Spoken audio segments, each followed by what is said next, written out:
Yeah, I chose Gustaf Sobin, who's an author that I just recently, in the past few years, encountered while I was at Meadows bookstore in Berkeley, just kind of flipping through a bunch of different books.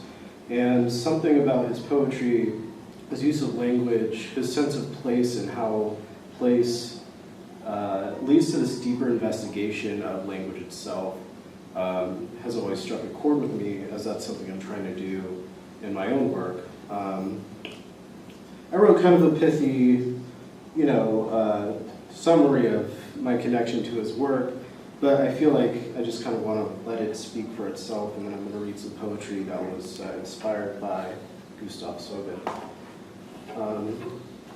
This is a long poem from the middle of his collected, which is pretty substantial, called 1982. Since all journeys taken are towards those yet unwrestled images, for to say is to separate, set less to number, out from the immediate, are ever dismembering here, to sprout as signs from their mirror seeds, belonging at least to that errancy its aisle measures.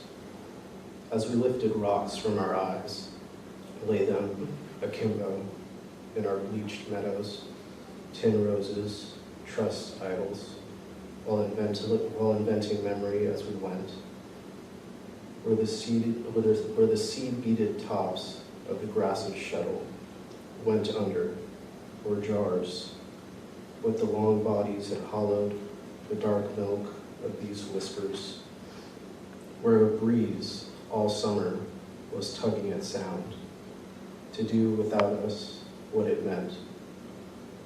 Because as you'd approached the name, you'd begun losing your own.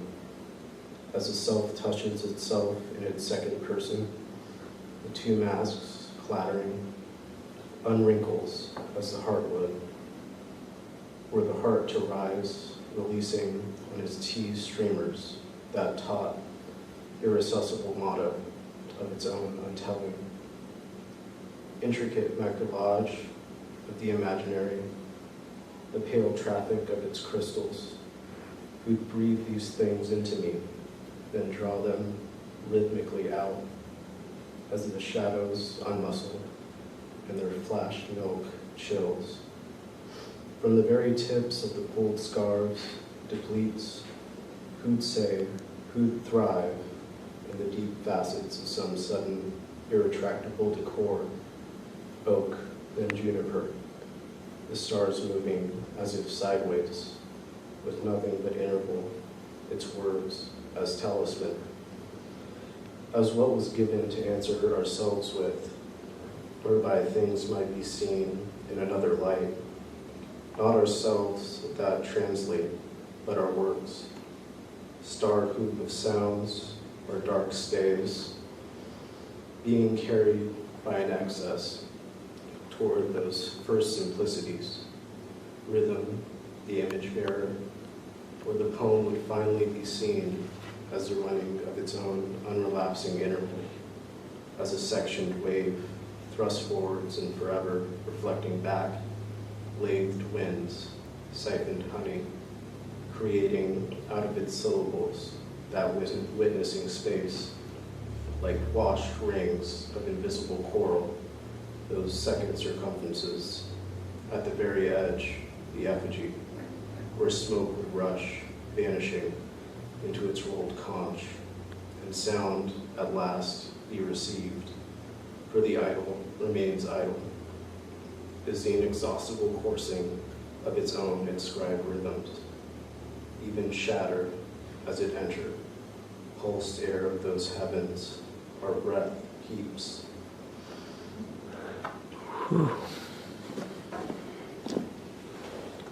So now I'm going to read some poems that I wrote in response to Gustaf Sobin over the past few months. Here we go. Field reference. I wanted the words to be plain, like cows grazing in the field, pastoral and idyllic, somehow reassuring that there is a fence and edged around it barbed wire. Everything else can disintegrate into terse imagery, though it takes no account of the condors hovering overhead or the trees split by lightning in someone's yard.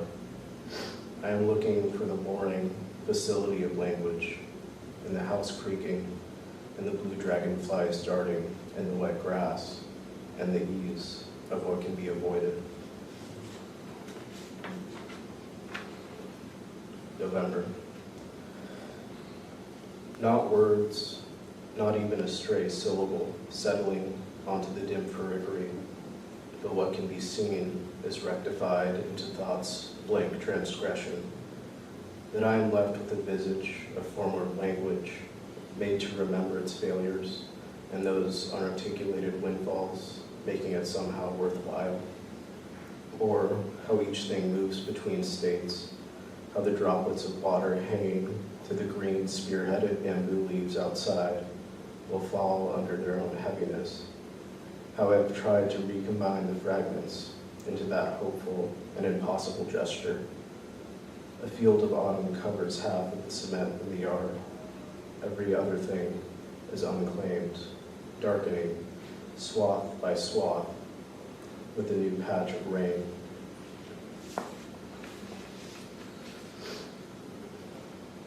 Forecast. Continuing through another false winter, where the disparate rain repeats itself so. Beneath my barred window, memory comes flooding back like language, with the shrill timbre of the outside, with each erupting petal floating downward. That is only a brief reprieve, sending a conscious thought forward to its unknowing end, to another reason to qualify weather. Bend. Everything has been dropped in to make what happens more real, where I am left only with a blurred picture of a red-tailed hawk perched on a palm frond, about to be chased away by much smaller birds. Somewhere is a plastic replica of a gray whale's head reaching the water. The water here is asphalt, the whale enclosed with wooden benches. No blinding white terrain enters into the setting, but there is a placement of some glass shards heaped on the sidewalk that from this light appear as snow. Beyond this bend of road is open coastline, where each partitioned glance extends to a vanishing point into another sky. Prospects. In the dead drift and roots full of wanting, I have unfashioned it, with every needless phrase and what has become a futility, in remembering how the words were already in use, and outside of that, how they had been said, not for a moment new or closing in on the real, with no intervening flood to give water, only a dense and anticipated circularity.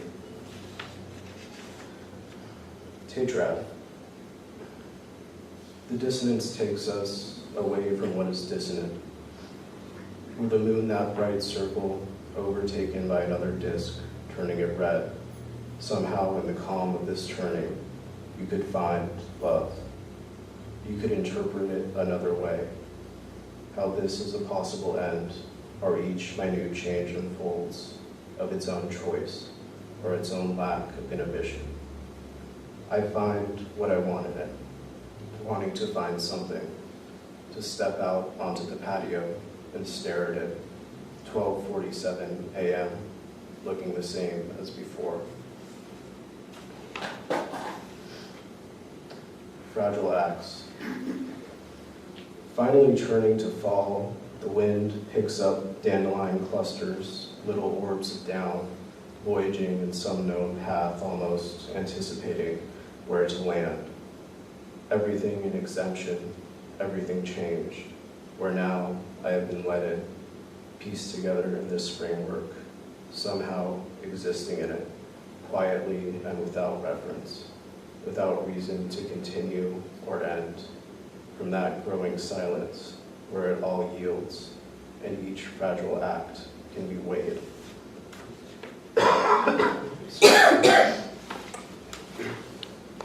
Contents. For what does not happen, happens in relief. An obstruction grows in that designated black, when suddenly, closing in on the edge of the lake, another dead bird appears, its head drowning in the shallows, its long wings spread out and stiffened, almost an effect of the landscape. Often I am struck with this recurrence. A shadow, what looks like a shadow, looms where everything has been made alive, lifelike and unconfronted. Far off in the nests, similar ones are waiting. Others fan the water with their wingtips, all animate, all bearing down, recaptured in this contrast. The sounding.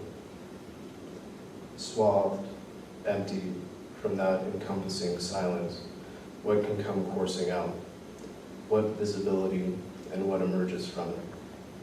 As though the surrounding edge had closed in, had collapsed, become untranslatable to its own language. The figures are traced around the opening field to confirm loss. I too am lost in this sense of becoming, erased with work and what has not yet assumed form. Rain. Left to recall what has already happened, the sky a gray envelope, the paintbrush leaves of the tree retaining their off-color green. When each thought is recycled, I find myself wondering whether it matters, if its possibility could bring some relief or change what is known, what is not being said.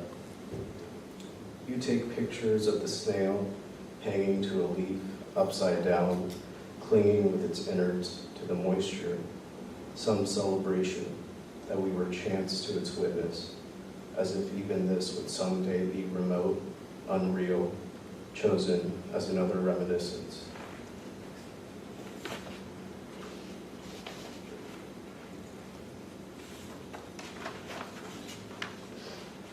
Wreath. Splintering the grove's dense verticals, the sky opens, inhabits what is known, what can be measured and resolved. Clear though it is, vacant and unmarked, it doubles like a mirror, tested against its own reflection, echoing dumbly into itself. There are no images to be cast out or subsumed. Details have been gathered and erased, the limbs leaning towards an unproven shore, the bank's varied contours, shrouded in fog, somehow claiming singularity, have been unified under memory's inaccuracy. Past these are names waiting to be recalled, to make clear what is unidentified, what has been left occluded. The points and counterpoints waver as a sign that each thing is unmade, that I am detained within the limits of my vocabulary, unable to see the outside. From this window, I have culled time, not a static panorama, but one shifting at every return, siphoned into me with each new greeting, a long, slow season unfurling. In the collecting hours, the leaves' unerring detachment anticipates the directionless wind's current as it moves through them, ripples onto the next wave. Behind the branches' bare scaffold, a robin perched on the wood fence sharpens its beak against the dull edge. The fall's displacements, its false calculations, have become true. In the silence of my room, I am filled with the words I wish to say, those that have eluded me. The cloud's bright nimbus shines down on buildings below. The gray clouds move in close procession. Right. This last poem is dedicated to Larry Eigner, who's also a hugely influential writer who I read quite a lot. It's called Afterward. Fortified in the sustaining air, how long will it be now? In those days, there seemed to be no lack of substance, and here I am, drawing to a close, imitating my surrounding. When there are more dead leaves on the ground, it is a signal. It is not winter. There isn't any cold in the trees or frost on the windshield. No one is trying to tell you anything, or has been for long. You are too concerned with the making, with the structure, and the way it fills itself up, not ever to say when and settle into imperfection. You are trapped inside that invisible circle, not to be entered or found out by anyone. You are the text, its reflection onto itself, always dividing into nothing. Thank you.